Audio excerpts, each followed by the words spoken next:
আমার নাম প্রিয়া। এবং আপনার প্রশ্নগুলো ছিল খুবই বুদ্ধিমত্তার প্রশ্ন। হ্যাঁ, অবশ্যই। MashaAllah, khalas. So if you believe, আপনি কি শাহাদা আরবিতে বলতে চান?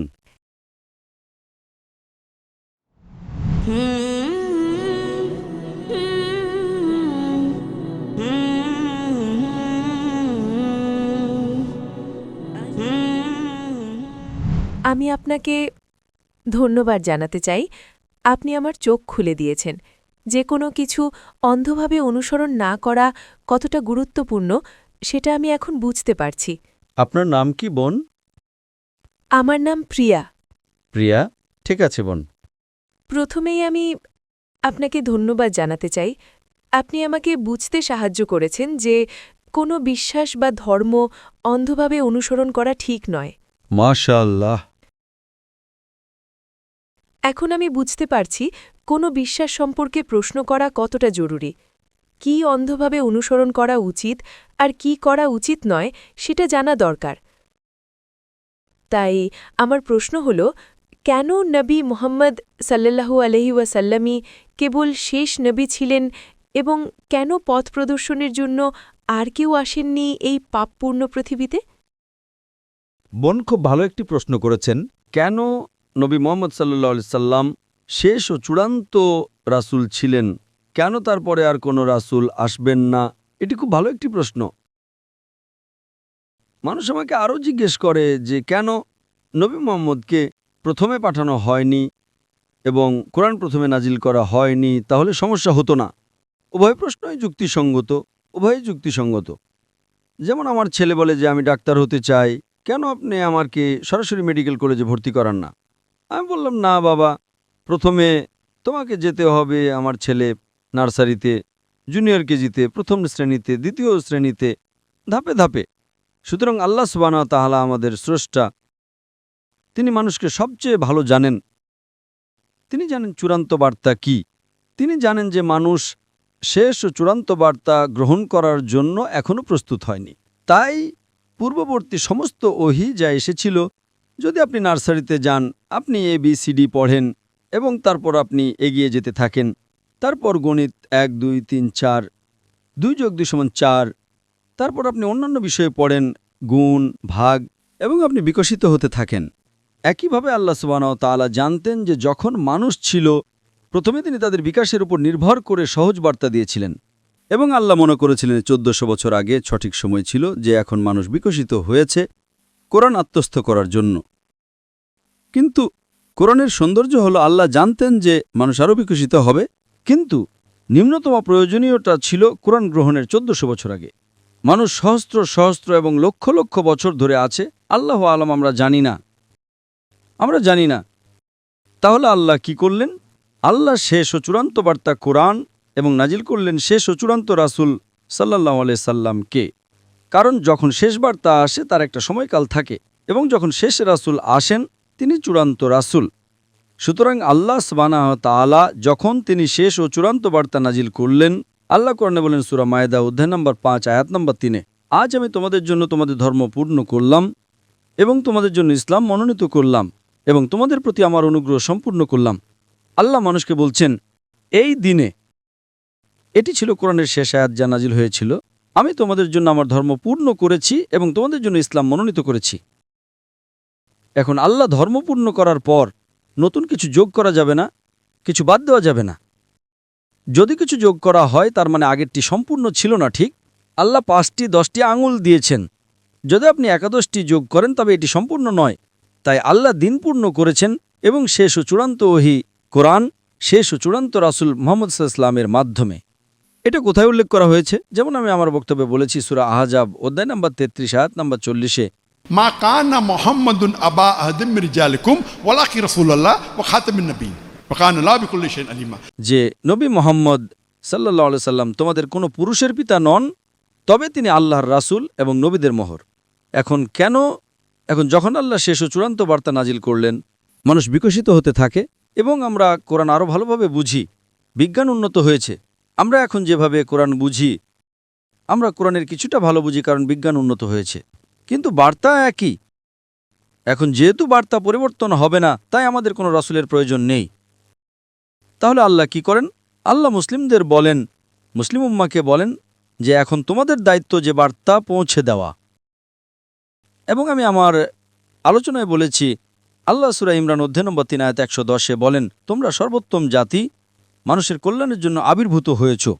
সুতরাং যেহেতু আর কোনো রাসূল আসবেন না, কারণ যদি কোনো রাসূল আসেন তাহলে একটি বার্তা থাকতে হবে।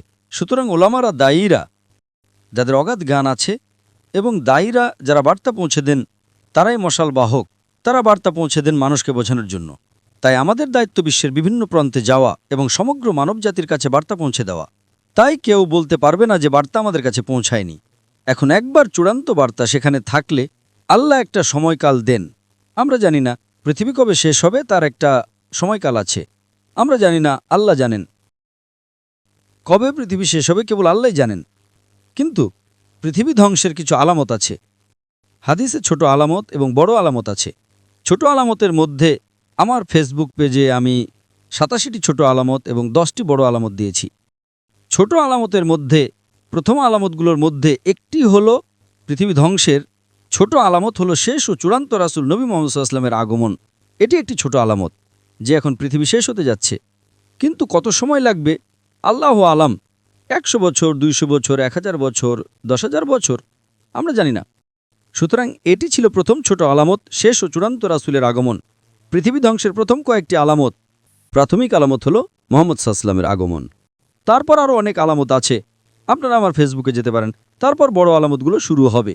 সুতরাং আল্লাহ নতুন কোনো রাসূল পাঠাননি, কারণ কোরআন হলো শেষ ও চূড়ান্ত বার্তা। নতুন কোনো বার্তা নেই, নতুন কোনো রাসূল নেই। কিন্তু আল্লাহ নিশ্চিত করেছেন যে তিনি মুসলিম উম্মাকে বলেছেন যে আমাদের অন্যদের কাছে বার্তা পৌঁছে দিতে হবে। এবং তিনি বলেছেন যে মুসলমানের জন্য সবচেয়ে ভালো পেশা হলো একজন দায়ীর, যা আমি আমার আলোচনায় টাচ করেছি। নবী মুহাম্মদ সাল্লাল্লাহু আলাইহি ওয়াসাল্লাম ছিলেন শেষ রাসূল, এবং আমি আমার আলোচনায় বলেছি যেহেতু তিনি ছিলেন শেষ রাসূল, তিনি ছিলেন রাহমাতুল লিল আলামিন। যদি না হতেন তাহলে তিনি কেবল আরববর্ষের রহমত হতেন। ঠিক, যদি আরেকজন রাসূল আসতেন তাহলে হয়তো তিনি কেবল একদল মানুষের জন্য হতেন, সম্ভবত আরববর্ষের জন্য। মনে করেন কোরআন হয়তো 100 বছর, 1000 বছর, 2000 বছরের জন্য, আমরা জানি না। সুতরাং যেহেতু আল্লাহ বলেছেন এটি শেষ ও চূড়ান্ত ওহী এবং নবী মুহাম্মদ সাল্লাল্লাহু আলাইহি ওয়াসাল্লাম শেষ ও চূড়ান্ত রাসূল, তাই এটি সমগ্র মানবজাতির জন্য। এই কারণে নবীর মর্যাদা অনেক উঁচুতে। যেহেতু তার মর্যাদা উঁচুতে এবং বার্তাটি উঁচুতে, আপনি রূপান্তরটা আরও দ্রুত দেখতে পাচ্ছেন। আজ পৃথিবীতে মানব জনসংখ্যার 25%-রও বেশি মুসলমান। আজ পৃথিবীতে সবচেয়ে অবহেলিত মানুষ হলো মুসলমানরা। পৃথিবীতে সবচেয়ে বেশি টার্গেট করা মানুষ হলো মুসলমানরা। সবচেয়ে বেশি সমালোচিত মানুষ হলো মুসলমানরা। সবাই আমাদের বিরুদ্ধে, তবুও বার্তা পৌঁছে যাচ্ছে। এটি শেষ সময় বোন। সুতরাং যেহেতু এটি শেষ সময়, তাই নতুন আর কোনো রাসূল আসবেন না। কিন্তু বার্তার শক্তি এতই প্রবল, এটি বিশ্বের অনেক মানুষকে অন্তর্ভুক্ত করছে। আগের যারা ধর্মগ্রহণ করেছিল, খ্রিস্টান ধর্ম ইত্যাদি, তারা কেবল নামমাত্র ছিল। আজ পৃথিবীতে যখন মানুষ খ্রিস্টান বলে, তারা খ্রিস্ট ধর্ম পালন করে না। যেসব মানুষ ধর্ম পালন করে, ব্যবহারিকভাবে কোনো ধর্ম পালন করে, 1 নম্বরে আছে ইসলাম। সুতরাং বোন, মূল উত্তর হল যেহেতু বার্তাটি শেষ, তাই রাসূলকেও শেষ হতে হবে। কিন্তু বার্তাটি এতই শক্তিশালী এবং রাসূল এতই প্রেমময়, এতই শক্তিশালী, এতই সার্বজনীন, যেটি বিশ্বকে পরিবর্তন করছে। আশা করি প্রশ্নের উত্তর পেয়েছেন বোন। আপনাকে অনেক ধন্যবাদ। আর কোনো প্রশ্ন আছে বোন? হ্যাঁ, স্বাগতম। শুকরান। আমার শুধু শেষ প্রশ্ন আছে, কেনই বা আল্লাহ এই পৃথিবী সৃষ্টি করলেন আর আমাদের এই পরীক্ষার মধ্যে ফেললেন, যখন তাকে এটি শেষ করতে হবে? পৃথিবীকে আবার শেষ করতে হবে? বোন আরেকটি গুরুত্বপূর্ণ প্রশ্ন করেছেন যে আল্লাহ কেন এই পৃথিবী সৃষ্টি করলেন এবং কেন আমাদের এই পরীক্ষার মধ্যে ফেললেন যদি তাকে এটি শেষ করতে হয়। এই প্রশ্নের উত্তর দেওয়া হয়েছে সূরা জারিয়াত অধ্যায় নম্বর 51 আয়াত নম্বর 56। ওয়ামা খালাকতুল জিন্না ইল্লা লিয়াবুদুন ওয়ামা খালাকতুল জিন্না ওয়াল ইনসা ইল্লা লিয়াবুদুন। আমি জিন ও মানুষকে সৃষ্টি করেছি কেবল আমার ইবাদত করার জন্য। এই জীবন বোন পরকালের জন্য একটি পরীক্ষা। আল্লাহ কোরআনে সূরা মুলক অধ্যায় 67 আয়াত নম্বর 2 বলেন, আল্লাযী খালাকাল মাউতা ওয়াল হায়াতা। তিনি মৃত্যু ও জীবন সৃষ্টি করেছেন পরীক্ষা করার জন্য যে তোমাদের মধ্যে কর্মে কে উত্তম।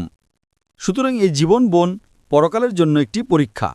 যেমন আপনি একজন শিক্ষককে জিজ্ঞেস করছেন, কেন আপনি পরীক্ষা নিচ্ছেন? পরীক্ষায় বোন কিছু লোক পাশ করে কিছু লোক ফেল করে, ঠিক? সুতরাং যদি আপনি শিক্ষকের নির্দেশিকা অনুসরণ করেন আপনি পাশ করবেন, যদি অনুসরণ না করেন আপনি ফেল করবেন। সুতরাং শিক্ষক পরীক্ষা করছেন কে পাশ করার যোগ্য। সুতরাং আল্লাহ সুবহানাহু ওয়া তাআলা যেমন কোরআনে উল্লেখ করেছেন, জিজ্ঞেস করেছিলেন কে এই পরীক্ষা দিতে ইচ্ছুক। আল্লাহ কোরআনে বলেন, আমরা মানুষরা বোকা ছিলাম এটি গ্রহণ করার জন্য, পাহাড়গুলো কেঁপে উঠল, আমরা গ্রহণ করব না। তাই আল্লাহ বলেন, কে এই পরীক্ষা দিতে ইচ্ছুক। অবশ্যই আপনি এবং আমি মনে রাখি না, ঠিক? আপনি আর আমি মনে রাখি না বিচারের দিন আবার আমরা মনে করব। তাই আল্লাহ কোরআনে বলেন যে পাহাড়গুলো কেঁপে উঠল, আমরা মানুষটা বোকা ছিলাম যারা চ্যালেঞ্জটি গ্রহণ করেছিলাম। যদি আপনি পাশ করেন আপনি ফেরেশতাদের চেয়ে উঁচুতে পরিণত হন। আপনি জানেন ফেরেশতারা আল্লাহর সৃষ্টি, যারা আল্লাহ যা বলেন সব অনুসরণ করে, তাদের কোনো বিকল্প নেই। সুতরাং যদি তাদের কোনো বিকল্প না থাকে, তারা বিরুদ্ধে যেতে পারে না, তাহলে আল্লাহকে অনুসরণ করার মাহাত্ম্য কি? তারা ভালো। সুতরাং যদি মানুষকে আল্লাহর অবাধ্য হওয়ার বা আল্লাহর আদেশ পালন করার বিকল্প দেয়া হয়, আমাদের স্বাধীন ইচ্ছা আছে। যদি আমরা আল্লাহর আদেশ পালন করি স্বাধীন ইচ্ছে দেওয়ার পরও, তবে আমরা ফেরেশতাদের চেয়ে উঁচুতে পরিণত হই। যদি পালন না করি আমরা নিচে যাই। তাই আল্লাহ আমাদের জিজ্ঞেস করলেন, তোমরা কি সেই পরীক্ষা দিতে চাও যেখানে অন্যরা সবাই মুসলিম, গাছ মুসলিম, পাহাড় মুসলিম, তারাওরা মুসলিম? মুসলিম মানে যে নিজের ইচ্ছাকে ঈশ্বরের কাছে সমর্পণ করে, তাদের স্বাধীন ইচ্ছে নেই, কেবল জিন এবং মানুষের স্বাধীন ইচ্ছা আছে। সুতরাং যদি আপনার স্বাধীন ইচ্ছে থাকে এবং আপনি আল্লাহর অবাধ্য হন, আপনি জাহান্নামে যান। যদি আদেশ পালন করেন আপনি সর্বোচ্চ উচ্চতে পরিণত হন। যদি ব্যর্থ হন, তবে আমরা ছিলাম সেই মানুষ যারা বলেছিলাম আমরা পরীক্ষা দিতে চাই। সুতরাং আল্লাহ সুবহানাহু ওয়া তাআলা একটি নতুন সৃষ্টি তৈরি করলেন, মানুষ যাদের নিজস্ব স্বাধীন ইচ্ছা ছিল, এবং আমরা এটি বেছে নিয়েছিলাম। এখন বোন আমরা পরীক্ষার মধ্য দিয়ে যাচ্ছি, এবং পথপ্রদর্শক হল কোরআন। মানুষের নির্দেশিকা ম্যানুয়াল হল কোরআন। যখন আপনি কোনো পরীক্ষায় অংশ নেন তখন একটি পাঠ্যপুস্তক থাকে, ঠিক? পরীক্ষার পাঠ্যপুস্তক হল কোরআন, আর কোরআনের নির্দেশিকা হল সহিহ হাদিস। সুতরাং বোন আমরা এই পৃথিবীতে একটি পরীক্ষার মধ্য দিয়ে যাচ্ছি, পরকালের জন্য পরীক্ষা, এবং সেই কারণেই আমরা উচ্চ নম্বর পাওয়ার চেষ্টা করছি। যদি আমরা পাই, আমরা পাশ করি, আমরা জান্নাতে যাব। যদি আমরা ফেল করি আমরা জাহান্নামে যাব। সেই কারণে আমরা বলি যে শুধু ৫ নম্বর পাওয়ার জন্য ন্যূনতম জিনিস হল এক ঈশ্বরে বিশ্বাস করা, এবং বিশ্বাস করা নবী মুহাম্মদ সাল্লাল্লাহু আলাইহি ওয়াসাল্লাম ঈশ্বরের বার্তাবাহক। অন্তত আপনি প্রবেশ করেন, যদি আপনি স্কুলে প্রবেশ করেন অন্তত আপনার পাশ করার সম্ভাবনা থাকে, এবং তারপর আপনি হয়তো দ্বিতীয় শ্রেণী, প্রথম শ্রেণী ডিস্টিংশন পেতে পারেন, কিন্তু অন্তত আপনাকে প্রবেশ করতে হবে। বোন আপনি কি বিশ্বাস করেন ঈশ্বর একজন? হ্যাঁ, আমি করি। আপনি কি বিশ্বাস করেন নবী মুহাম্মদ ঈশ্বরের বার্তাবাহক? হ্যাঁ, আমি করি। আপনি কি বিশ্বাস করেন মূর্তি পূজা ভুল? হ্যাঁ, অবশ্যই। MashaAllah, khalas. So if you believe,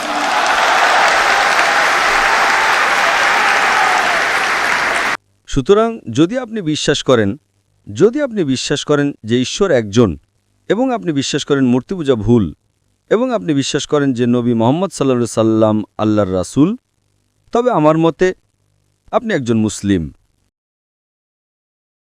বোন আপনি কি শাহাদা বলতে চান? আপনি কি শাহাদা আরবিতে বলতে চান? এগুলো আনন্দের অশ্রু বোন। আপনি কি শাহাদা আরবিতে বলতে চান? Yes. yes? MashaAllah. Takbir.